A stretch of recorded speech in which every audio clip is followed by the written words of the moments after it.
Hello बच्चों, कैसे हैं आप सभी। मैं विपुल आप सभी का स्वागत करता हूं आज के इस वीडियो में। बच्चों, हमारा ये जो सीरीज़ है वो बिहार शिक्षक भर्ती जो है बच्चों उसके लिए है, जिसमें कि आपका राष्ट्रीय आंदोलन से जो क्वेश्चन बनाए जा रहे हैं सिलेबस में, उसने राष्ट्रीय आंदोलन को मुख्य रूप से मेंशन करके दिया है बच्चों। ठीक है ना। तो राष्ट्रीय आंदोलन जो है हम आज स्टार्ट करने जा रहे हैं और आज से पूरा का पूरा राष्ट्रीय आंदोलन देखेंगे। इतिहास के अंदर अगर आप उठाएंगे आधुनिक भारत का इतिहास, तो कांग्रेस की स्थापना से लेकर के और आज़ादी तक जो है बच्चों, ये पूरा का पूरा राष्ट्रीय आंदोलन का काल चलता है। और इसमें जो भी घटनाएं घटी हैं बच्चों, जो आपके एग्ज़ाम में क्वेश्चन आ सकते हैं, उन सारे प्रश्नों को हम यहाँ पे देखने वाले हैं। तो फटाफट आप जो है वीडियो को लाइक कर दीजिएगा, शेयर करके अगर आप चैनल पे नए हैं तो चैनल को सब्सक्राइब कर लीजिएगा बच्चों। ठीक है ना। तो आज हम स्टार्ट करेंगे कांग्रेस की स्थापना से बच्चों। किस प्रकार से जब भारत में धीरे धीरे सुधारों का दौर चलने लगा, ब्रिटिश हुकूमत के विरुद्ध एक आवाज़ उठने लगी, तो हमें एक संस्था की ज़रूरत आई बच्चों। ठीक है ना। एक ऐसी संस्था जो साल भर काम करे। साल भर कहने का मतलब हमें एक अखिल भारतीय संस्था चाहिए थी, जिसके माध्यम से हम जो भी आंदोलन चलाना चाहते हैं उस आंदोलन को एक दिशा दे सकें बच्चों। ठीक है ना। और उसी आंदोलन के तहत जो है बच्चों, हम देखेंगे कि ए.ओ. ह्यूम, जो कि एक सेवानिवृत्त अधिकारी थे, अंग्रेज अधिकारी थे, उन्होंने एक पहल करते हैं वे, और ये पहल के द्वारा ही जो है भारतीय राष्ट्रीय कांग्रेस की स्थापना होती है। आइए देखते हैं इसमें क्या क्या क्वेश्चन बनते हैं। जैसा कि मैंने बताया, स्कॉटलैंड के ये रहने वाले थे बेटा ए.ओ. ह्यूम, और ये ब्रिटिश शासन में एक अधिकारी के पद पर थे। और जब ये सेवानिवृत्त हो जाते हैं तो इनके दिमाग में आता है कि क्यों ना एक संगठन बनाया जाए। और आप कह सकते हैं कि उस समय के जो इतिहासकार हैं या उस समय के जो कुछ ऐसे क्रांतिकारी जैसे लाला लाजपत राय हैं, उन्होंने कांग्रेस को जो है सेफ्टी वाल्व की अवधारणा दी थी बच्चों। ठीक है ना। पहले इसको देखते हैं आखिर क्या है।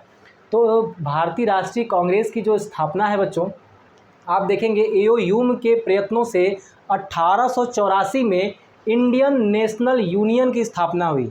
याद रखिएगा, ये एक संस्था थी, इंडियन नेशनल यूनियन बच्चों। कब इसकी स्थापना हुई? 1884 में। ठीक है बच्चों।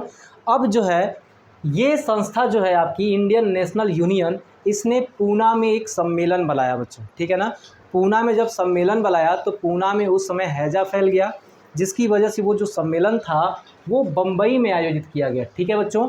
और बम्बई में आयोजित करने के साथ ही वहीं पे जो है आप कह सकते हैं कि 1885, यहाँ लिख लीजिएगा, 1885 में भारतीय राष्ट्रीय कांग्रेस की स्थापना होती है बच्चों। ठीक है ना। भारतीय राष्ट्रीय कांग्रेस की स्थापना 1885 के अंदर बम्बई में होती है। पहले कहाँ आयोजित होने वाली थी? पूना के अंदर, लेकिन पूना में हैजा फैलने के कारण ये जो है बम्बई में आयोजित होती है। और बम्बई में भी कहाँ होती? याद रखिएगा, इस सम्मेलन में लगभग 72 प्रतिनिधि भाग लेते हैं। ठीक है ना। यानी जो संस्था थी इंडियन नेशनल यूनियन, उसके द्वारा जो बैठक बुलाई गई थी, जो सम्मेलन बुलाया गया था, वो पूना में था, लेकिन पूना में हैजा फैलने के बाद बम्बई में इसका आयोजन हुआ। और आयोजन में बच्चों क्या हुआ? 1885 के अंदर भारतीय राष्ट्रीय कांग्रेस की स्थापना की गई। ठीक है ना। ये जो 1884 दिख रहा है, इसमें तो इस संस्था की स्थापना हुई थी, इंडियन नेशनल यूनियन की बच्चों। और इस संस्था के द्वारा जो आयोजन किया गया था वो 1885 में था, और भारतीय राष्ट्रीय कांग्रेस की स्थापना यहीं होती है बच्चों। ठीक है ना। यानी कि 72 प्रतिनिधियों ने मिल करके बम्बई के गोकुलदास तेजपुर, देखिए यहाँ पे गोकुलदास तेजपाल संस्कृत विश्वविद्यालय, यहाँ पे ये पूरा का पूरा सम्मेलन कराया गया था बम्बई के अंदर बच्चों। ठीक है ना। गोकुलदास तेजपाल संस्कृत विश्वविद्यालय के अंदर मुंबई में ये सम्मेलन हुआ, और इसी सम्मेलन में बच्चों जो है आपकी भारतीय राष्ट्रीय कांग्रेस की स्थापना की गई थी 1885 के अंदर। और इस सम्मेलन के जो बच्चों अध्यक्ष थे वो थे व्योमेश चंद्र बनर्जी। इसीलिए कहते हैं भारतीय राष्ट्रीय कांग्रेस के प्रथम अध्यक्ष कौन थे, या फिर आपसे पूछा जाएगा भारतीय राष्ट्रीय कांग्रेस का प्रथम अधिवेशन की अध्यक्षता करने वाले कौन थे, तो आप कहेंगे व्योमेश चंद्र बनर्जी थे बच्चों। ठीक है ना। लेकिन आपसे पूछा जाएगा कि भारतीय राष्ट्रीय कांग्रेस की स्थापना किसने की, तो ए.ओ. ह्यूम ने किया था बच्चों। ठीक है ना। कह सकते हैं भारतीय राष्ट्रीय कांग्रेस के पिता भी कहे जाते हैं ए.ओ. ह्यूम, क्योंकि इन्हीं के प्रयासों से जो है इस संस्था की स्थापना हुई थी। तो लाला लाजपत राय ने कहा कि जो ये संस्था थी ए.ओ. ह्यूम ने इसलिए ही बनवाया था ताकि भविष्य में आने वाले जो भी आंदोलन है उसकी जानकारी पहले से पता चल जाए अंग्रेज़ों को। ठीक है बच्चों, लेकिन बाद के इतिहासकारों ने कहा कि नहीं, ये ऐसा नहीं है, बल्कि ये एक अखिल भारतीय संस्था बनाया गया जिससे कि कांग्रेस जो है एक बड़ा आंदोलन स्टार्ट कर सके बच्चों। ठीक है ना, लोगों को आंदोलन के लिए शिक्षित कर सके, लोगों को किस प्रकार से आंदोलन करना है उसका ये विकास कर सके बच्चों। ठीक है ना, राजनीतिक शिक्षा दे सके। इस संगठन का या फिर कह सकते हैं भारतीय राष्ट्रीय कांग्रेस का ये एक उद्देश्य था उस समय। ठीक है बच्चों, आगे देखेंगे तो कांग्रेस की इस अधिवेशन की अध्यक्षता विमेश चंद्र बनर्जी हो गए यहाँ तक। अब देखिए कांग्रेस के महामंत्री ईओ यूम ही बने रहे बच्चों। ठीक है ना, कांग्रेस के जो महामंत्री थे उस महामंत्री के पद पर ईओ यूम ही थे। कब तक बच्चों? 1885 से 1907 ईस्वी तक बच्चों। ठीक है ना, 85 से 1907 ईस्वी तक बच्चों ये महामंत्री के पद पे थे। आगे देखेंगे हम यहाँ पे, जब कांग्रेस की स्थापना होती है तो स्थापना के समय बच्चों उदारवादियों का दौर चलता है। उदारवादियों का मतलब ये है, जो उस समय के नेता थे बच्चों, वे ये मानते थे कि जो अंग्रेज़ हैं वो हमें विकसित करना चाहते हैं, हमें शिक्षित करना चाहते हैं, हमारे भारत का विकास करना चाहते हैं।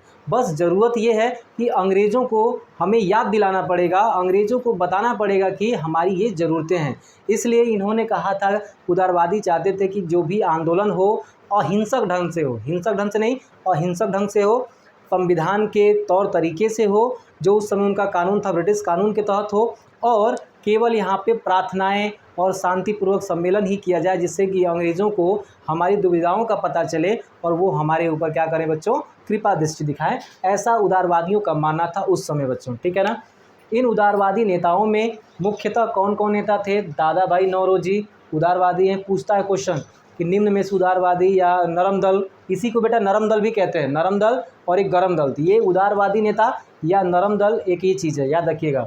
सुरेंद्र नाथ बनर्जी, फिरोज शाह मेहता, मदन मोहन मालवीय, दिनसा वाचा, गोविंद रानडे, गोपाल कृष्ण गोखले बच्चों। ठीक है ना, ये सारे लोग जो थे मुख्यतः उदारवादी या नरम दल के नेता में माने जाते हैं बच्चों। ठीक है ना, याद रखना इस बात को। जितने भी कंटेंट लिखवाऊंगा बच्चों ना, वो सारे कंटेंट आपके एग्ज़ाम के लिए बहुत इंपॉर्टेंट होने वाले हैं, इसलिए कह रहा हूँ ये सारा का सारा लिखते चलिएगा बच्चों। ठीक है ना, फिर आप देखेंगे भारतीय सुधार समिति की स्थापना होती है 1887 ईस्वी के अंदर बच्चों। ठीक है ना, 1887 ईस्वी के अंदर क्या होती है? भारतीय सुधार समिति की स्थापना होती है। उदारवादी नेताओं के कल्याण के लिए, जो उदारवादी नेता चाहते थे उसके लिए सुधार समिति जो है उसकी स्थापना 1887 में होती है। आपसे क्वेश्चन सीधे बन सकता है कि भारतीय सुधार समिति की स्थापना कब हुई? तो 1887 आपका आंसर होगा। फिर आप देखेंगे कांग्रेस की अध्यक्षता सबसे अधिक बार किसने किया? ठीक है, कांग्रेस की जब स्थापना होती है, आज जो है महत्वपूर्ण अधिवेशन पूरा क्लियर करने वाला हूं, क्योंकि क्वेश्चन अधिवेशन से पूछा जाता है बच्चों। ठीक है ना, आप देखेंगे कांग्रेस की अध्यक्षता सबसे अधिक बार दादा भाई नौरोजी ने किया है। कब कब किया है बच्चों? तो सबसे पहली बार अध्यक्षता की 1886 के बाद। स्थापना की जो पहली कह सकते हैं पहला जो अध्यक्ष बने थे वो विमेश चंद्र बनर्जी थे, लेकिन दूसरा ही दादा भाई नौरोजी बनाया गया था बच्चों। ठीक है ना, अब देखिए यहाँ पे दादा भाई नौरोजी 1886 ईस्वी के अंदर, फिर 1893, 1906, ये 3 बार जो है इनको कांग्रेस का अध्यक्ष बनाया जाता है, और ये सबसे अधिक बार कांग्रेस की अध्यक्षता करने वाले व्यक्ति हैं बच्चों। ठीक है ना, तो इनके बारे में आप याद रखेंगे सारा का सारा चीज़। ठीक है, अब यहाँ पे आपका जो क्वेश्चन पूछता है भारतीय राष्ट्रीय कांग्रेस के कुछ प्रमुख अधिवेशन है। अधिवेशन तो और सारे हैं, जब मैं आपको पूरा का पूरा पढ़ाऊँगा बेटा तो उसमें आपको मैं अधिवेशनों के बारे में भी बताता चलूँगा, लेकिन जो महत्वपूर्ण अधिवेशन है जो आपके एग्ज़ाम में आ सकते हैं उसे हम देखेंगे। यहाँ देखेंगे आप कि कांग्रेस का प्रथम मुस्लिम अध्यक्ष जो है बदरुद्दीन तैयबजी थे बच्चों। याद रखिएगा, अगर आपसे पूछ ले भारतीय राष्ट्रीय कांग्रेस के सबसे पहले मुस्लिम अध्यक्ष कौन है, तो बदरुद्दीन तैयबजी हैं। और यहाँ पे आप देखेंगे कब अध्यक्षता की, तो 1887 में मद्रास अधिवेशन बच्चों। ठीक है ना, कांग्रेस के मद्रास अधिवेशन जब हुआ था 1887 में, तो उसके अध्यक्ष बनाए गए थे बदरुद्दीन तैयबजी, जो कि पहले मुस्लिम अध्यक्ष थे बच्चों भारतीय राष्ट्रीय कांग्रेस के। फिर आगे चलेंगे, आपसे क्वेश्चन पूछ सकता है कि भारतीय राष्ट्रीय कांग्रेस के प्रथम अंग्रेज अध्यक्ष कौन थे बच्चों। ठीक है ना, प्रथम अंग्रेज अध्यक्ष कौन थे? जॉर्ज यूले हैं बच्चों। ठीक है ना, जॉर्ज यूले हैं। इलाहाबाद अधिवेशन 1888, इलाहाबाद का जो अधिवेशन हुआ था 1888 में जॉर्ज यूले जो हैं वो उसकी अध्यक्षता किए थे, भारतीय राष्ट्रीय कांग्रेस की बच्चों, ठीक है ना। आगे देखेंगे यहाँ पे कांग्रेस की प्रथम महिला अध्यक्ष की अगर बात करें तो वो कौन है बेटा, एनी बेसेंट है, ठीक है ना। एनी बेसेंट के बारे में आगे भी हम पढ़ने वाले हैं बच्चों, लेकिन आपको यहाँ पे समझना है केवल एनी बेसेंट भारतीय राष्ट्रीय कांग्रेस की प्रथम महिला अध्यक्ष थी, और ये भारत की नहीं थी बल्कि ये आयरलैंड से आई थी बच्चों, ठीक है ना। थियोसॉफिकल सोसाइटी से आई थी बच्चों, ठीक है ना, याद रखिएगा। एनी बेसेंट कांग्रेस की प्रथम महिला अध्यक्ष हैं और कलकत्ता अधिवेशन में 1917 में इन्होंने अध्यक्षता की थी बच्चों, याद रहेगा इस चीज़ को भी। जितने इंपॉर्टेंट प्रश्न होंगे ना बच्चों, हो सकता है कि आपको डिजिटल बोर्ड नहीं है यहाँ पे, लेकिन वो सारे क्वेश्चन मैं आपको बताने वाला हूँ कम समय के अंदर, इसीलिए मैंने सारा चीज़ लिख दिया। अगर मैं आपको लिख लिख के बताता तो समय कुछ ज़्यादा लग जाता, लेकिन कम समय के अंदर ये पूरा कंटेंट आपको मैं दे रहा हूँ, जिससे कि क्वेश्चन डेफिनेटली बनेगा बच्चों, ठीक है ना। राष्ट्रीय आंदोलन जो आपका मेंशन किया है सिलेबस के अंदर, उससे क्वेश्चन बनेगा, और राष्ट्रीय आंदोलन की स्टार्टिंग ही भारतीय राष्ट्रीय कांग्रेस से ही होती है, ठीक है ना। अब देखिए यहाँ पे क्वेश्चन था कि कांग्रेस की प्रथम महिला अध्यक्ष कब बनी, एनी बेसेंट थी, ठीक है ना। लेकिन ये भी तो पूछ सकता है, ये तो सभी लोग जानते हैं कि कांग्रेस की प्रथम महिला अध्यक्ष जो हैं एनी बेसेंट, लगभग लोग जानते हैं बच्चों, ठीक है ना। लेकिन उन लगभग लोगों में शायद बहुत कम लोग जानते हों कि इन्होंने कब उसकी अध्यक्षता की थी और कहाँ पे, किस अधिवेशन में। तो 1917 के कोलकाता अधिवेशन की अध्यक्षता की थी इन्होंने, एनी बेसेंट ने, इसलिए मैंने यहाँ पे मेंशन भी करते चला हूँ बच्चों, ठीक है ना, किस अधिवेशन में। अब देखेंगे प्रथम भारतीय महिला अध्यक्ष कौन है, याद रखिएगा। मैंने कहा था ना, अगर आपसे क्वेश्चन पूछेगा भारतीय राष्ट्रीय कांग्रेस की प्रथम महिला अध्यक्ष, तो आप जो है सीधे सीधे जाएंगे एनी बेसेंट के साथ। लेकिन अगर कह देगा कि पहली भारतीय महिला अध्यक्ष, ठीक है ना, यानी कि प्रथम भारतीय महिला अध्यक्ष कौन है भारतीय राष्ट्रीय कांग्रेस की, सरोजिनी नायडू, क्योंकि ये भारतीय नहीं थी बच्चों, ये ऑल ओवर महिलाओं में जो है प्रथम थी, लेकिन भारतीय नहीं थी, ये मैंने आपको बताया आयरलैंड से थी बच्चों, ठीक है ना। इसलिए अगर आपसे पूछेगा प्रथम भारतीय महिला राष्ट्रीय कांग्रेस के अध्यक्ष कौन थी, सरोजिनी नायडू थी बच्चों, ठीक है ना, सरोजिनी नायडू। लेकिन कब, किस अधिवेशन में, तो 1925 के कानपुर अधिवेशन में बच्चों, ठीक है ना। 1925 में जो कानपुर अधिवेशन हुआ था उसकी अध्यक्षता जो है बच्चों ये सरोजिनी नायडू करती हैं बच्चों, ठीक है, याद रहेगा। आगे देखेंगे कांग्रेस की अध्यक्ष देखिए यहाँ पे, कांग्रेस की अध्यक्षता गांधी जी ने कब की बेटा, यहाँ पे कांग्रेस की अध्यक्षता जो है गांधी जी ने कब की, तो याद रखिएगा कि 1924 में बेलगाम अधिवेशन, 1924 में बेलगाम अधिवेशन की गांधी जी ने, ठीक है ना, याद रहेगा बच्चों। तो एकमात्र अधिवेशन में इन्होंने भाग लिया था। देखिए यहाँ पे जो भी कांग्रेस के अधिवेशन हुआ था ना बच्चों, कांग्रेस के अधिवेशन में केवल एक ही बार अध्यक्षता गांधी जी करते हैं, वो है बेलगाम अधिवेशन 1924 का। इसलिए इसको याद रखिएगा, कांग्रेस की इसके बाद उन्होंने कभी अध्यक्षता नहीं की, केवल एक ही बार अध्यक्षता की है बेलगाम अधिवेशन के अंदर। फिर आप देखेंगे पहली बार वंदे मातरम गाया गया किस अधिवेशन के अंदर, आपसे क्वेश्चन पूछेगा कि भारतीय राष्ट्रीय कांग्रेस के अंदर किस अधिवेशन में पहली बार जो है वंदे मातरम गाया गया, तो आपको याद रहना चाहिए कलकत्ता अधिवेशन था 1896 में बच्चों। और उसके अध्यक्ष कौन थे, इस अधिवेशन के अध्यक्ष कौन थे, M.A. सयानी थे बच्चों, ठीक है ना, M.A. सयानी थे। यानी कि वंदे मातरम पहली बार कब गाया गया था, तो वंदे मातरम कलकत्ता अधिवेशन 1896 में गाया गया था, ठीक है ना। और उसके अध्यक्ष कौन थे, M.A. साहनी थे। भारतीय राष्ट्रीय कांग्रेस के उस समय अध्यक्ष कौन थे बच्चों, M.A. साहनी थे। याद रखिएगा पहली बार स्वराज शब्द का यूज कब होता है, पहली बार स्वराज शब्द का जो यूज होता है वो भारतीय राष्ट्रीय कांग्रेस के कलकत्ता अधिवेशन 1906 में होता है बच्चों। और मैंने बताया था 1906 की अध्यक्षता किसने की थी, दादा भाई नौरोजी, ठीक है बच्चों। दादा भाई नौरोजी ने क्या किया था, पहली बार स्वराज शब्द की यहाँ पे एक बार, मतलब कहते हैं स्वराज का मतलब होता है कि भारत के ऊपर और किसी का शासन नहीं बल्कि खुद का शासन होगा, ठीक है बच्चों। तो यहाँ पे आप देखेंगे स्वराज जो शब्द है वो पहली बार 1906 में कोलकाता अधिवेशन में आता है और दादा भाई नौरोजी इसके अध्यक्ष थे बच्चों, ठीक है ना। फिर आप याद रखेंगे कांग्रेस का विभाजन, क्वेश्चन बहुत बनता है बच्चों। जो मैंने आपको बताया गरम दल और नरम दल, अभी आपको पढ़ाने वाला हूँ गरम दल के बारे में, ठीक है बच्चों। तो जो गरम दल और नरम दल का जो विभाजन होता है वो होता है 1907 के सूरत अधिवेशन से बच्चों, ठीक है ना। सूरत अधिवेशन से कांग्रेस का विभाजन होता है और सूरत अधिवेशन के जो अध्यक्ष हैं रास बिहारी घोष थे बच्चों, ठीक है ना। रास बिहारी घोष जो हैं सूरत अधिवेशन के अध्यक्ष हैं।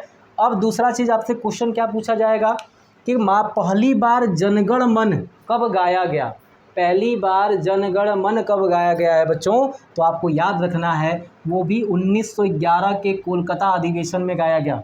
1911 के कोलकाता अधिवेशन में, वंदे मातरम भी कोलकाता अधिवेशन में था लेकिन 1896 में, और उसके अध्यक्ष कौन थे, M.A. सयानी थे बच्चों। लेकिन जब जनगण मन गाया गया, कब गाया गया, कांग्रेस के कोलकाता अधिवेशन 1911 में गाया गया, और इस अधिवेशन के अध्यक्ष कौन थे, पंडित विशन नारायण धर बच्चों, ठीक है ना।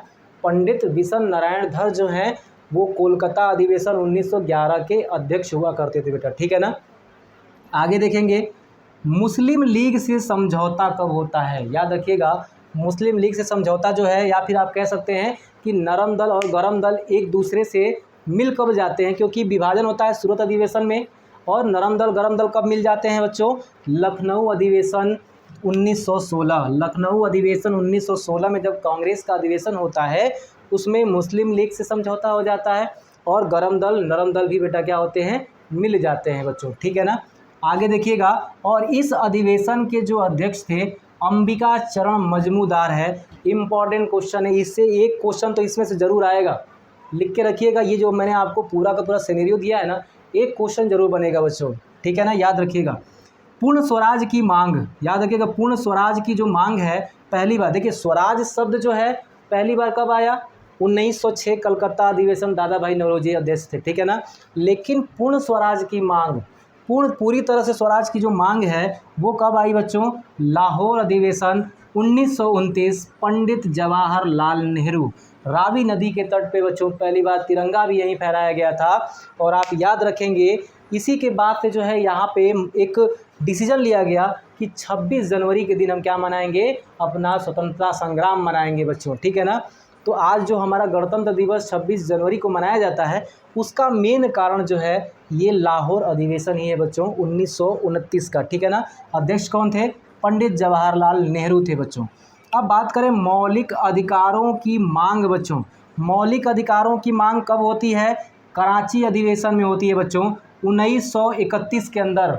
भारतीय राष्ट्रीय कांग्रेस की कराची अधिवेशन 1931, अध्यक्ष कौन थे, वल्लभ भाई पटेल थे बच्चों। और इसी अधिवेशन में महात्मा गांधी को काले झंडे दिखाए जाते हैं, क्योंकि आप देखेंगे 1931 के अंदर ही जो है 23 मार्च के दिन जो है बेटा यहाँ पे फांसी लगती है। कह सकते हैं कि हमारे 3 नौजवानों को, ठीक है ना, जिसमें से भगत सिंह, सुखदेव, राजगुरु बच्चों, ठीक है ना। 23 मार्च 1931 को उनको फांसी दी जाती है, और 29 मार्च 1931 को कराची अधिवेशन होता है बच्चों, ठीक है ना। और इस कराची अधिवेशन में गांधी जी को काले झंडे दिखाए जाते हैं क्योंकि वो फांसी को रोक नहीं पाए थे बच्चों, इस वजह से, ठीक है ना। याद रखिएगा गांव में आयोजित प्रथम अधिवेशन कौन सा था, भारतीय राष्ट्रीय कांग्रेस का गांव में आयोजित प्रथम अधिवेशन कौन था, तो बेटा वो था फैजपुर अधिवेशन, ठीक है ना। फैजपुर कहाँ पे है, बंगाल के अंदर है बेटा फैजपुर। और उस समय 1937 में पहली बार कांग्रेस का जो अधिवेशन है गांव के अंदर किया गया है, और उसके जो अध्यक्ष हैं, इस अधिवेशन के जो अध्यक्ष है बच्चों वो पंडित जवाहरलाल नेहरू हैं बेटा, ठीक है ना, पंडित जवाहरलाल नेहरू हैं, ठीक है ना। तो इतना जो मैंने आपका आज कवर किया है, आप विश्वास मानिएगा एक क्वेश्चन आपके एग्जाम में बनने ही वाला है इससे, ठीक है बच्चों। आपको ये वीडियो कैसा लगा है, कम समय के अंदर मैंने ये सारा चीज़ खींचने का प्रयास किया है बच्चों। अगर आपको ये वीडियो अच्छा लगा है कमेंट करिएगा, शेयर करिएगा, और अगर आप चैनल पे नए हैं चैनल को सब्सक्राइब कर लीजिएगा। आज के लिए इतना ही, जय हिंद।